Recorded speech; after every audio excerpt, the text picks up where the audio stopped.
बिस्मिल्लाहिर्रहमानिर्रहीम। स्टूडेंट्स, हमारे पास next question है। क्वेश्चन की स्टेटमेंट देख लें और क्वेश्चन का आइडिया लगाएं कि आपकी जो बुक है उसमें ये क्वेश्चन कहाँ मौजूद है, फिर वो बुक भी सामने रखें। One end of uniform ladder of weight W rests against a smooth wall and other end on rough ground which slopes down from the wall at an angle of alpha। ये जो angle alpha बताया जा रहा है ये ground का angle बन रहा है, ये लैडर का नहीं है, ये ग्राउंड का एंगल बन रहा है वॉल के साथ। यानी लैडर जिस ग्राउंड पर मौजूद है वो ग्राउंड ऑलरेडी स्लोप फॉर्म में है, वो ऑलरेडी पहले से एंगल अल्फा बना रहा है। किसके साथ? हॉरिजॉन्टल, अपना वर्टिकल वॉल के साथ। Find the inclination of the ladder to the horizontal when it is at the point of sliding and show that the reaction of the wall is then W tan lambda minus alpha where lambda is the angle of friction। इसमें हमने दो काम करने हैं। Ladder का horizontal के साथ जो एंगल बनता है वो भी फाइंड करना है और वॉल का जो नॉर्मल रिएक्शन S है वो भी फाइंड करना है। और S कितना शो करना है? W tan lambda minus alpha। तो स्टूडेंट, आपने क्वेश्चन का आइडिया लगाया होगा, अपने नोट्स के ऊपर आपका क्वेश्चन कहाँ मौजूद है, क्वेश्चन की स्टेटमेंट अब अपने सामने रखें। मैं अब वाइट बोर्ड के ऊपर आपको ये क्वेश्चन प्रॉपर तरीके से सॉल्व करके देता हूँ।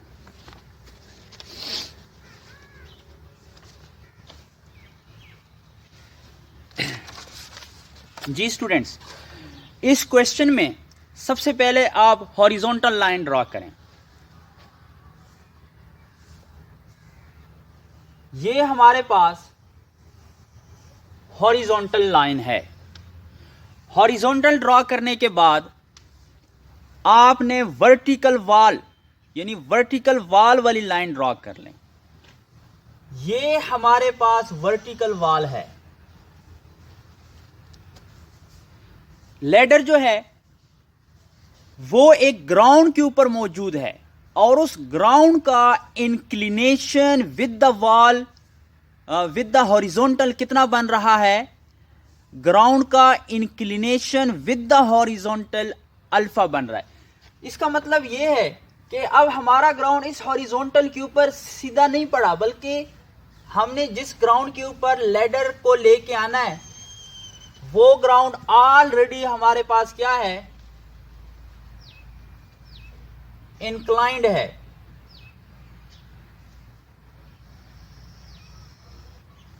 ये हमारे पास ग्राउंड है और इस ग्राउंड का इस हॉरिजॉन्टल के साथ जो इंक्लिनेशन बनता है वो कितना है? वो अल्फा है। अब हमारे पास जो लैडर है उस लैडर का एक एंड यहां पे मौजूद है, यानी इस ग्राउंड के ऊपर मौजूद है और दूसरा एंड वर्टिकल वॉल के ऊपर मौजूद है। आप इस तरह कह सकते हैं। हम सपोज करते हैं कि इस लैडर का इस ग्राउंड के साथ जो इंक्लिनेशन बनता है, let's suppose this inclination is theta. Alpha क्या चीज है? अल्फा इस ग्राउंड का इंक्लिनेशन है विद दिस हॉरिजॉन्टल। थीटा क्या चीज है? Theta is the inclination of this ladder with this ground.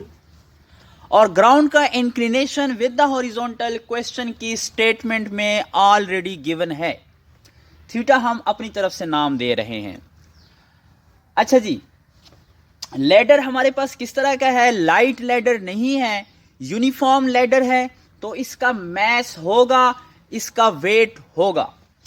Let's suppose हम कहते हैं कि दिस इज द सेंटर। अगर हम इसको सेंट्रल पॉइंट ले लेते हैं, जी से डिनोट करते हैं, तो इस लैडर का जो वेट होगा वो यहां पे इस तरह डाउन आएगा।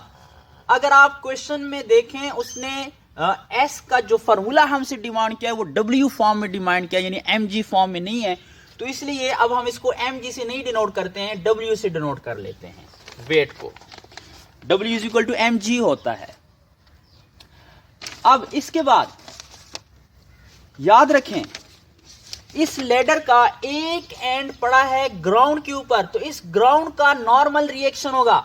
अब वो नॉर्मल रिएक्शन आपने इस तरह नहीं शो करना, क्योंकि अगर आप इस तरह शो करते हैं फिर ये तो हॉरिजॉन्टल का नॉर्मल रिएक्शन है, बल्कि ग्राउंड का नॉर्मल रिएक्शन ग्राउंड के ऊपर परपेंडिकुलर होना चाहिए, तो वो आपने ऐसे शो करना है। हॉरिजॉन्टल के ऊपर इसका परपेंडिकुलर नहीं होना चाहिए, ये ग्राउंड का नॉर्मल रिएक्शन है, तो ये वाला एंगल 90 बनना चाहिए। अगर आप इसको सीधा ऊपर को शो कर दें तो ये वाला एंगल 90 नहीं बनेगा, ये 90 से कम बनेगा। So this is the normal reaction of ground. अब फोर्स ऑफ फ्रिक्शन हमारे पास है, यानी हमारे पास ग्राउंड भी रफ है और वॉल भी हमारे पास क्या है, रफ है। तो यहां पे जो फोर्स ऑफ फ्रिक्शन है वो इस ग्राउंड के साथ इस तरह मूव करेगी, क्योंकि लेडर ने इधर को आना है, तो फोर्स ऑफ फ्रिक्शन इधर को होनी चाहिए। ये हॉरिजॉन्टल पे नहीं लेके आना, बल्कि इस ग्राउंड के ऊपर लेके आना है। नॉर्मल रिएक्शन ग्राउंड का है, तो फोर्स ऑफ फ्रिक्शन भी ग्राउंड के साथ होनी चाहिए। और ये फोर्स ऑफ फ्रिक्शन हमारे पास कितनी है, म्यू आर है, ये मैंने शो कर दिया है, ये वाला एंगल अल्फा है, ठीक है। उसके बाद जो हमारे पास वाल है, अगर आप स्टेटमेंट में देखें, मेरे ख्याल में वाल स्मूथ है, हाँ, पहली लाइन में आप देख सकते हैं, rests against a smooth wall. इसका मतलब यह है कि वॉल स्मूथ है, वॉल का नॉर्मल रिएक्शन एस एग्जिस्ट करेगा, लेकिन यहां पे फोर्स ऑफ फ्रिक्शन एग्जिस्ट नहीं करेगी। फोर्स ऑफ फ्रिक्शन यहां पे क्या होगी, 0 होगी। अब हमने इस क्वेश्चन में करना क्या है, एक तो यह है कि इस एस को जो है हमने शो करना है W tan lambda minus alpha. Lambda क्या है, एंगल ऑफ फ्रिक्शन है, ठीक है। यानी ये जो normal reaction of the wall है वो हमने इतना बनाना है। इसके अलावा हमने क्या करना है, हमने इस लैडर का इंक्लिनेशन फाइंड करना है विद द हॉरिजॉन्टल। अब अगर आप देखें, इस लैडर का हॉरिजॉन्टल के साथ जो इंक्लिनेशन बनता है वो तो ये बनता है, ये हॉरिजॉन्टल है, ये लैडर है, तो ये सारा एंगल, और ये सारा एंगल किसके इक्वल होगा, थीटा प्लस अल्फा। तो हमने दो काम करने हैं, थीटा प्लस अल्फा मालूम करना है और एस को इतना बनाना है, एस को इतना बनाना है, और उसके बाद थीटा प्लस अल्फा मालूम करना है। अब तक हम जो क्वेश्चंस कर रहे हैं, आपको पता है कि हम लोग क्या करते हैं कि जब फोर्सेस को रिजॉल्व करते हैं, तो रिजॉल्व होने के बाद जो दो मसवातें बनती हैं, पहली या दूसरी मसवात में से आर की कीमत लेते हैं और दूसरी मसवात में पुट करते हैं, तो वहां से एस की कीमत बनती है। तो अब हमारी कोशिश क्या होनी चाहिए कि वो जो एस की कीमत बनती है वो ये होनी चाहिए, वो एस की कीमत ये होनी चाहिए।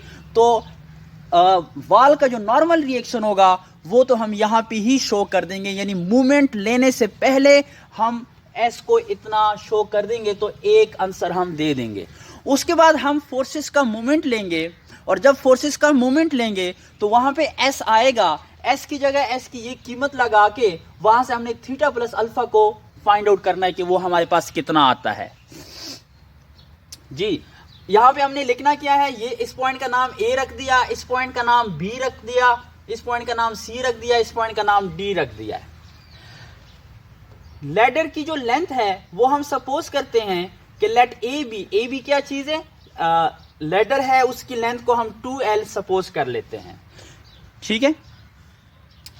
अब उसके बाद resolving forces along and perpendicular to horizontal. Horizontal भी आप लिख सकते हैं, एक्स एक्सिस भी आप लिख सकते हैं, क्योंकि हॉरिजॉन्टल का दूसरा नाम एक्स एक्सिस है।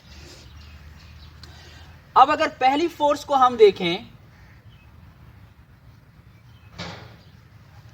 पहली फोर्स का जो एंगल है वो 90 प्लस अल्फा बनता है। कैसे, आपको पता है, हमने आर का एंगल देखना है, ये वाला, हमने आर के लिए ये वाला एंगल देखना है।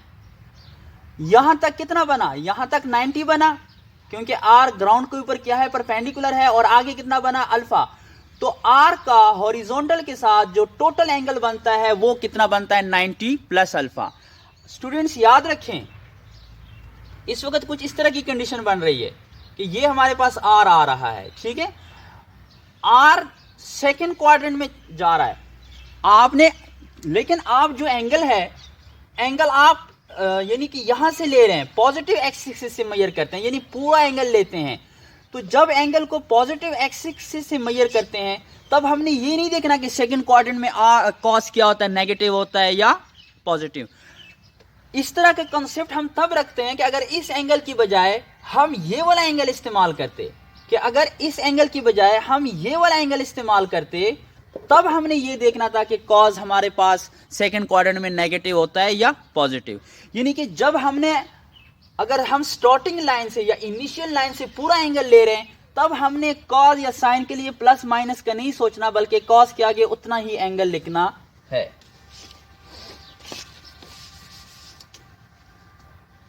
जी, इसके बाद अगर इस म्यू आर, ये हमारे पास म्यू आर फोर्स है, इसका एंगल कितना बन रहा है, आप देख रहे हैं कि इसका हॉरिजॉन्टल के साथ एंगल अल्फा बनता है, म्यू आर का एंगल अल्फा बना। डब्ल्यू का कितना बनता है, कल भी बता चुका हूं कि इसका एंगल बनना चाहिए 270, और एस का कितना बनता है 180। तो ये हमारे पास पहली मसवात बन रही है। और इसी तरह R sine 90 plus alpha, mu R sine alpha plus W sine 270 plus S sine 180 equal 0। अब ये cos 90 प्लस अल्फा, आपको पता है cos 90 प्लस थीटा किसकी इक्वल होता है, माइनस साइन थीटा के। किसकी इक्वल होता है, माइनस साइन थीटा के। एक तो 90 के ऊपर cos साइन में कन्वर्ट होता है, लेकिन आप कौन से क्वाड्रेंट में जा रहे हैं, सेकंड क्वाड्रेंट में। सेकंड क्वाड्रेंट में cos क्या होता है, नेगेटिव होता है। So minus R sine alpha यहां से बना, म्यू आर cos अल्फा, और उसके बाद W cos 270, cos 270 जीरो होता है तो W खत्म हो जाएगा, और माइनस एस इक्वल टू 0। यहां से देखें R साइन अल्फा, सॉरी यहां पे साइन कॉस में कन्वर्ट होगा, और आपके पास ये फॉर्मूला मौजूद है, साइन 90 प्लस थीटा किसकी इक्वल होता है, कॉस थीटा के। उसके बाद म्यू आर साइन अल्फा आ जाएगा, साइन 270 के ऊपर -1 होता है, 180 के ऊपर 0 होता है। अब अगर हम देखें तो हम लिख सकते हैं कि s हमारे पास आ रहा है, s को दूसरी साइड पे ले जाएं तो s हमारे पास क्या आ रहा है, mu R cos alpha minus R sine alpha. इसमें से अगर आप r को कॉमन ले लें तो ये बनेगा mu cos alpha plus sine alpha. इसी तरह w अगर हम यहां से देखते हैं तो ये हमारे पास बनेगा म्यू आर साइन अल्फा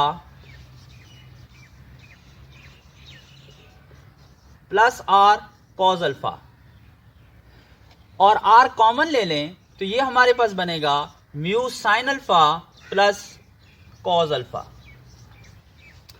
जी, ये हमारे पास पहली मसवात, ये हमारे पास दूसरी मसवात। हमने क्या करना होता है, इन दो मसवातों की मदद से एक ऐसी मसवात बनानी है कि वहां से आर का खात्मा हो जाए, आर को एलिमिनेट करना होता है। तो अगर हम पहली मसवात को दूसरी मसवात से डिवाइड करते हैं तो आर से आर का क्या होता है, खात्मा हो जाता है। नाउ एस बाय डब्ल्यू करते हैं, तो एस बाय डब्ल्यू करने से एस को डब्ल्यू से डिवाइड किया तो इसको इससे डिवाइड किया, आर से आर कट जाएगा, हमारे पास क्या बचेगा, mu cos alpha plus sine alpha, और उसके बाद mu sine alpha plus cos alpha. Student, आप पहले दिन से आपको क्वेश्चन बताए जा रहे हैं कि म्यू की जगह आप 10 लैम्डा लिख सकते हैं। अगर इस म्यू की जगह 10 लैम्डा लिखा जाए और इस म्यू की जगह भी 10 लैम्डा लिखा जाए, उस 10 लैम्डा को आप साइन लैम्डा बटा कॉस लैम्डा कर सकते हैं, और यहाँ पे भी साइन लैम्डा बटा कॉस लैम्डा। कॉस लैम्डा को अगर आप एलसीएम लेते हैं, ऊपर भी एलसीएम के तौर पे, नीचे भी एलसीएम के तौर पे, कॉस लैम्डा कैंसिल हो जाएगा। आपकी प्रैक्टिस होनी चाहिए। ऊपर फार्मूला बनेगा साइन लैम्डा माइनस अल्फा का, नीचे फार्मूला बनेगा कॉस लैम्डा माइनस अल्फा का। तो मैं इसको लिख सकता हूं S और W इसको मैं ओवरऑल क्या लिख सकता हूं, 10 लैम्डा माइनस अल्फा। 3-4 स्टेप्स मैंने नहीं किए हैं, वो आप इजीली कर सकते हैं अगर आप पहले क्वेश्चंस की अच्छी खासी प्रैक्टिस कर चुके हैं। और W सामने मल्टीप्लाई कर दें तो S is equal to W 10 lambda minus alpha. तो ये हमारे पास शो हो गया है। पहला टारगेट हमारा यही था कि हमने वाल का जो नॉर्मल रिएक्शन है वो इतना शो करना था। तो अब हम चलते हैं थीटा प्लस अल्फा की तरफ, और नेक्स्ट हमारा काम जो है वो क्या है कि हम तमाम फोर्सेस का पॉइंट ए के ऊपर मूवमेंट लेंगे।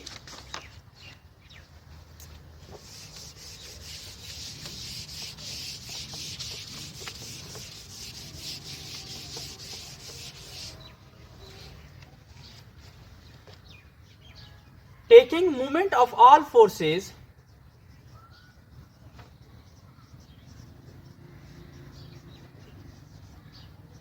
about at A, सीधा लिख दे, फोर्स आर ए को ए में से पास हो रही है, जीरो लगेगा। म्यू आर भी ए में से पास हो रही है, जीरो। डब्ल्यू नीचे को आ रही है, माइनस लगेगा, क्योंकि इसकी वजह से जो मूवमेंट बनता है वो क्लॉकवाइज बनता है। अब डब्ल्यू का ये जो परपेंडिकुलर डिस्टेंस है ये वाला, ये कितना होना चाहिए, ये परपेंडिकुलर डिस्टेंस जो है ये हमारे पास क्या होना चाहिए। आपको पता है कि इस लैडर की जो टोटल लेंथ है वो 2L है, तो ये सेंटर तक कितना बनेगा, L बनेगा।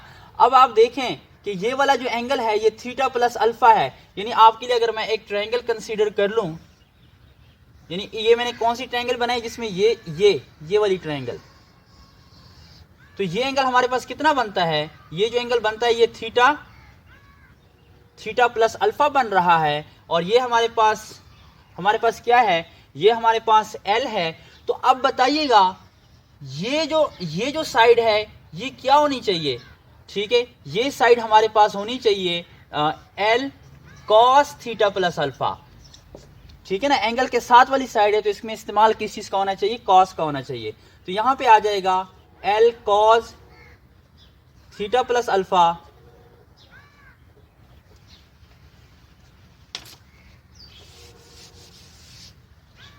इसी तरह अगर हम इस S की बात करते हैं तो ये इसका यानी ये वाला फासला बनता है जो कि इसकी इक्वल है। अब ये फासला क्या होना चाहिए, ये थीटा प्लस अल्फा के सामने वाली साइड है, और इसमें हाइपोटेन्यूज 2L बनेगा, और इसकी वजह से जो मूवमेंट बनेगा वो एंटी क्लॉकवाइज बनता है, 2n sign theta plus alpha. Zero कर दें। अच्छा जी, यहां से हमारे पास क्या बनेगा, अगर इसको आप गौर से देखें तो हम लिख सकते हैं S2SL sine theta plus alpha is equal to WL cos theta plus alpha. L से L कट रहा है तो हमारे पास क्या बनेगा, 2S sine theta plus alpha, and this is equal to W cos theta plus alpha. cos theta plus alpha को इधर ले आए तो मैं लिख सकता हूं sine theta plus alpha divided by cos theta plus alpha, और इसको हम क्या लिख सकते हैं, W डिवाइडेड बाय 2S। तो ये हमारे पास क्या बना, tan थीटा प्लस अल्फा, और इसको मैं इस तरह भी लिख सकता हूं, S और W को S के बटे में लिख दिया। अब आप अगर इस क्वेश्चन की कैलकुलेशन को गौर से देखें, या अगर आप इस तरह नहीं लिखना चाहते हैं, आप S की जगह S की कीमत लगाना चाहते हैं कि ये W2 और S की कीमत क्या है, W tan lambda minus alpha. तो ऐसा करने से क्या होगा कि ये W से आप W क्या करेंगे, कैंसिल करेंगे, और हमारे पास क्या आ रहा है, tangent theta plus alpha, this is equal to, इसको आप क्या लिख सकते हैं, 1/2 10 बटे में बन रहा है, अगर इसको आप ऊपर लिखना चाहें तो आप लिख सकते हैं कॉट लैम्डा माइनस अल्फा, और यहां से थीटा प्लस लैम्डा, ये 10 दूसरी साइड पे जाके क्या हो जाएगा, इनवर्स हो जाएगा। स्टूडेंट ये क्वेश्चन हमारा कंप्लीट हो गया।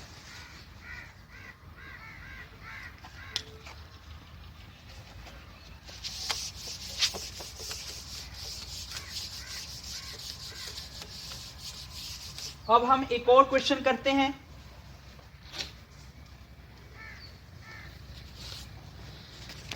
पहले हम क्वेश्चन को रीड कर लेते हैं।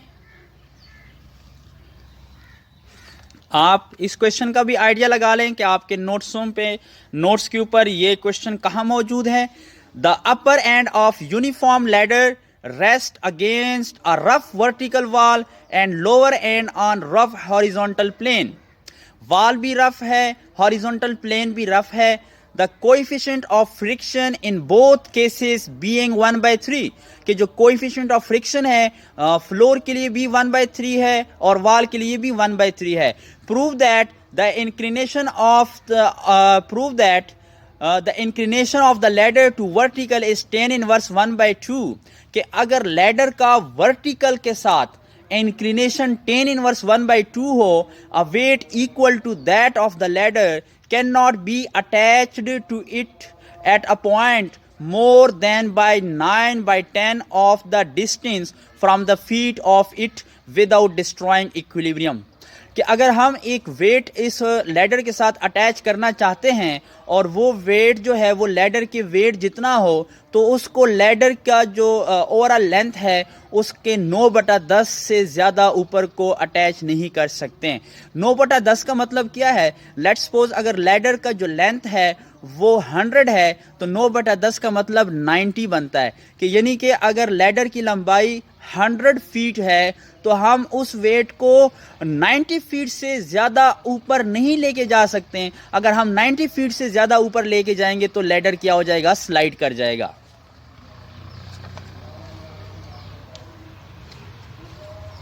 जी, पहले डायग्राम बनाते हैं इसका। तो डायग्राम में हमने क्या करना है कि ये हमारे पास वर्टिकल वॉल है और ये हमारे पास हॉरिजॉन्टल है। ये हमारे पास एक लैडर है। इस लैडर का ये जो इंक्लिनेशन है, लेट्स सपोज इस इंक्लिनेशन को मैं थीटा कहता हूं, ठीक है। ये लैडर का सेंटर है।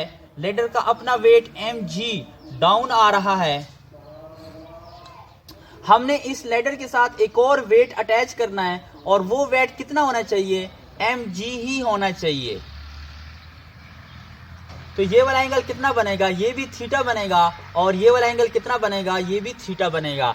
ये उस क्वेश्चन जैसा है जिसमें आपने ये देखना होता है कि यानी आपने एक क्वेश्चन किया है कि a man of weight half of the ladder यानी 1/2, यानी जिसमें यहाँ पे हम पॉइंट M के ऊपर एक आदमी लेके आते हैं जिसका मैस mg/2 है और उसमें ये वाला x हमने मालूम करना होता है और वो x कितना आ जाता है? 50 फीट आ जाता है। तो ये क्वेश्चन उस क्वेश्चन से मिलता जुलता क्वेश्चन है, लेकिन इसमें ये x कितना आना चाहिए? 9/10 2l आना चाहिए।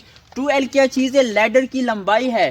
कि हम ये x जो है ये लैडर की लंबाई के 9/10 से ज़्यादा नहीं कर सकते। 9/10 तक हम इसको मेंटेन कर सकते हैं यानी इस क्वेश्चन में। और आपने जो पहले एक क्वेश्चन किया है उसमें सिर्फ इतना ही फ़र्क है। अच्छा, इसमें r कितना, ये अगर हॉरिजॉन्टल का नॉर्मल रिएक्शन r है तो फोर्स ऑफ फ्रिक्शन कितनी होनी चाहिए? 1/3r होनी चाहिए। इस तरह अगर ये वॉल का नॉर्मल रिएक्शन s है तो यहाँ भी फोर्स ऑफ फ्रिक्शन एग्जिस्ट करेगी और वो कितनी होनी चाहिए? 1/3s होनी चाहिए। क्योंकि इस क्वेश्चन में बताया गया है कि both horizontal and wall are rough और दोनों के लिए कोएफिशिएंट ऑफ फ्रिक्शन 1/3 है। अब इसमें आप देख सकते हैं कि जो फोर्सेस लग रही हैं या तो वो अप एंड डाउन लग रही हैं या लेफ्ट एंड राइट लग रही हैं। तो इसमें आप रिजॉल्विंग की बजाय इक्वेटिंग का काम भी कर सकते हैं। लेकिन पहले आप लिखें कि let A B is equal to 2l, यानी लैडर की जो लेंथ है उसको हम क्या ले रहे हैं?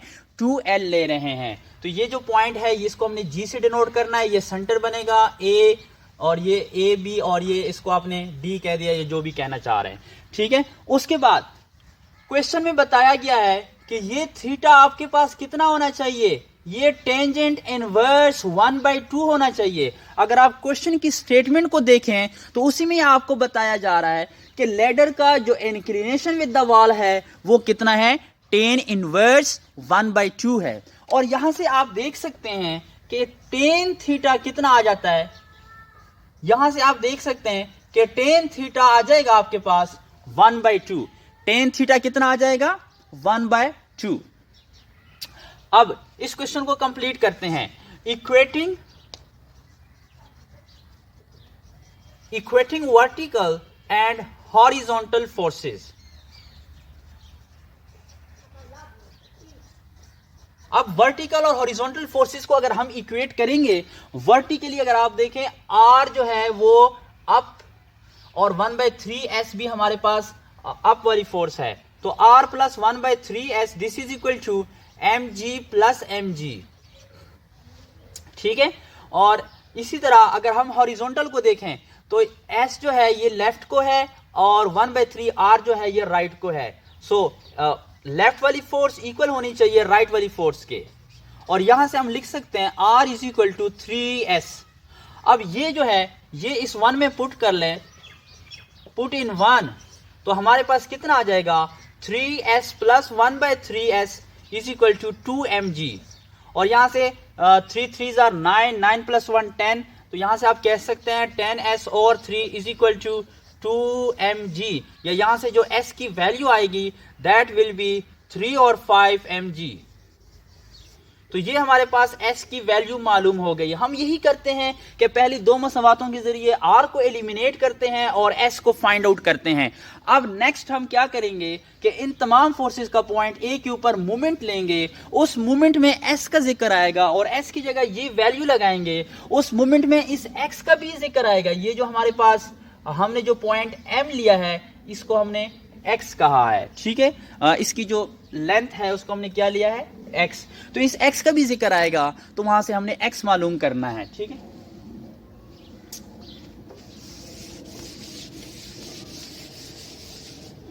तो ये s जो है ये हमारे पास कितना आया है 3/5 mg। जी students, taking moment at e, जब हम a पे मोमेंट लेंगे r के लिए 0 हो जाएगा, 1/3 के लिए 0 हो जाएगा, लेकिन इस mg के लिए आप देख सकते हैं ये थीटा है, थीटा के सामने वाली साइड हमें चाहिए तो साइन लगेगा, और ये g का जो डिस्टेंस है ये वाला ये l बन रहा है, तो मैं लिख सकता हूं l साइन थीटा। और इस mg के लिए हमें ये वाला डिस्टेंस चाहिए, और ये वाला डिस्टेंस कितना है, ये वाला डिस्टेंस x है, ये वाला डिस्टेंस कितना है x है, थीटा के सामने वाली साइड हमें चाहिए, तो मैं लिख सकता हूं -mg x साइन थीटा। उसके बाद अगर 1/3s की बात करते हैं तो इसमें इसका लाइन ऑफ एक्शन ये है, इसके लिए हमें ये वाला डिस्टेंस चाहिए, और इसके लिए ये जो हाइपोटेन्यूज बन रहा है ये 2l की इक्वल है, तो मैं इसके साथ लिख सकता हूं 1/3s 2l साइन थीटा। और एक फोर्स रह गई ये वाली, और इसके लिए ये वाला डिस्टेंस चाहिए जो कि इसकी इक्वल है, और थीटा की साथ वाली साइड है, तो मैं इसके लिए लिख सकता हूं 2l cos थीटा इक्वल टू 0। r और 1/3 खत्म हो जाएंगे, ये दोनों माइनस के हैं, ठीक है। और यहां से मैं लिख सकता हूं कि 2/3 s sine theta plus 2sl cos थीटा this is equal to mg l sine theta plus mg x sine theta. अगर आप देखें, अगर हम थीटा का यहां से खात्मा करना चाहें, ठीक है, हम क्या करते हैं, हम इन सब को cos थीटा से डिवाइड करते हैं, और जब cos थीटा के साथ डिवाइड करेंगे, और जब इसको हम cos थीटा के साथ डिवाइड करेंगे तो होगा क्या कि यहां पे tan थीटा बनेगा, यहां पे ये खत्म हो जाएगा, यहां पे tan थीटा बनेगा, और यहां पे भी tan थीटा बनेगा। tan theta plus 2sl mgl tan theta plus mgx, और यहां पे भी tan थीटा बना। अब उस tan थीटा को अगर आप देखें क्वेश्चन के शुरू में हमने लिखा था कि tan थीटा कितना है 1/2, तो यहां पे 2/3 ls ये कितना आ जाएगा 1/2, 2sl mgl ये भी 1/2 आ जाएगा, और mgx यहां पे भी 1/2 आ जाएगा। अब नेक्स्ट आपने क्या करना है कि यहां से आपने देखना है कितना बन रहा है। आप देख सकते हैं कि डिनोमिनेटर में 2 भी आ रहा है, 3 भी आ रहा है, आप मल्टीप्लाई बाय 6 कर लें, मल्टीप्लाई बाय 6 ताकि ये सारे बटे कैंसिल हो जाएं। तो यहाँ भी क्या बनेगा, यहाँ पे 2ls बनेगा, यहाँ पे 12sl बनेगा, यहाँ पे 3mgl बनेगा और यहाँ पे 3mgx बनेगा।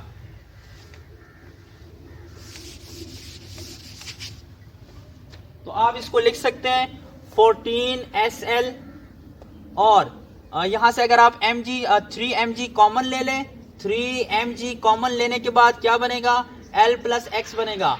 अब इस s की जगह आप लिख सकते हैं क्या लिख के दिया था, आप इसकी जगह लिख सकते हैं 3/5mg l प्लस x, ठीक है। और यहां से आप कह सकते हैं ये mg के साथ mg कट रहा है, तो आपके पास ये बटे वाला जो 5 है इसको अगर आप सामने मल्टीप्लाई कर दें तो आप लिख सकते हैं 42l is equal to 15l plus x।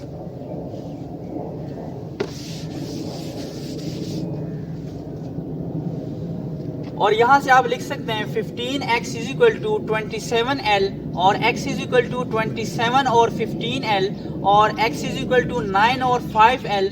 लेकिन हमने यहाँ पे 2l बनाना है क्योंकि लैडर की जो लंबाई है, लेंथ है, वो 2l है। तो जब हम ऐसा करेंगे तो यहाँ पे आप क्या लिख सकते हैं 9/10 और 2l, यानी बटे में एक 2 मल्टीप्लाई किया और एक 2l के साथ मल्टीप्लाई किया। तो ये 2l क्या चीज है, इसको आप लिख सकते हैं 9/10 ab। और ab क्या चीज है, लेंथ ऑफ लैडर है। तो आपने प्रूव कर दिया कि x is equal to 9/10 of the length of ladder. तो यही हमारा क्वेश्चन था।